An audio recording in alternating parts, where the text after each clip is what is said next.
Good morning, everyone. The country has just taken part in a giant democratic exercise, perhaps the biggest in our history. Over 33 million people from England, Scotland, Wales, Northern Ireland and Gibraltar have all had their say. We should be proud of the fact that in these islands we trust the people with these big decisions. We not only have a parliamentary democracy, but on questions about the arrangements for how we're governed, there are times when it is right to ask the people themselves, and that is what we have done. The British people have voted to leave the European Union, and their will must be respected. I want to thank everyone who took part in the campaign on my side of the argument, including all those who put aside party differences to speak in what they believed was the national interest. And let me congratulate all those who took part in the Leave campaign for the spirited and passionate case that they made. The will of the British people is an instruction that must be delivered.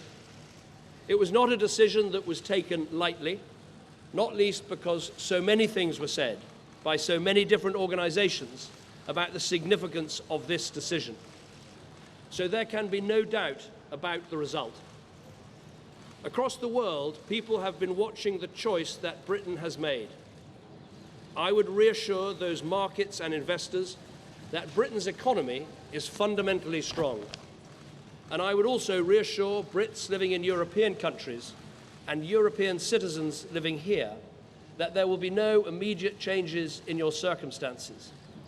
There will be no initial change in the way our people can travel, in the way our goods can move, or the way our services can be sold. We must now prepare for a negotiation with the European Union. This will need to involve the full engagement of the Scottish, Welsh and Northern Ireland governments to ensure that the interests of all parts of our United Kingdom are protected and advanced. But above all, this will require strong, determined and committed leadership. I'm very proud and very honoured to have been Prime Minister of this country for 6 years. I believe we've made great steps, with more people in work than ever before in our history, with reforms to welfare and education, increasing people's life chances, building a bigger and stronger society, keeping our promises to the poorest people in the world, and enabling those who love each other to get married whatever their sexuality. But above all, restoring Britain's economic strength. And I'm grateful to everyone who's helped to make that happen. I've also always believed that we have to confront big decisions, not duck them. That is why we delivered the first coalition government in 70 years to bring our economy back from the brink. It's why we delivered a fair, legal and decisive referendum in Scotland. And it's why I made the pledge to renegotiate Britain's position in the European Union and to hold a referendum on our membership, and have carried those things out. I fought this campaign in the only way I know how, which is to say directly and passionately what I think and feel, head, heart and soul. I held nothing back. I was absolutely clear about my belief that Britain is stronger, safer and better off inside the European Union.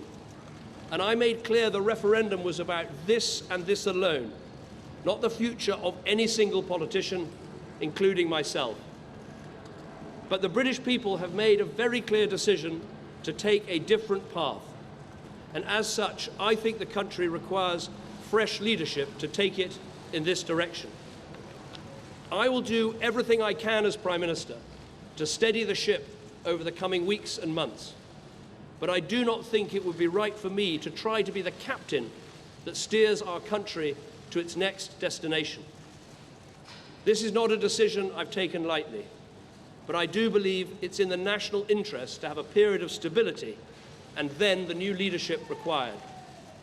There is no need for a precise timetable today, but in my view we should aim to have a new Prime Minister in place by the start of the Conservative Party conference in October.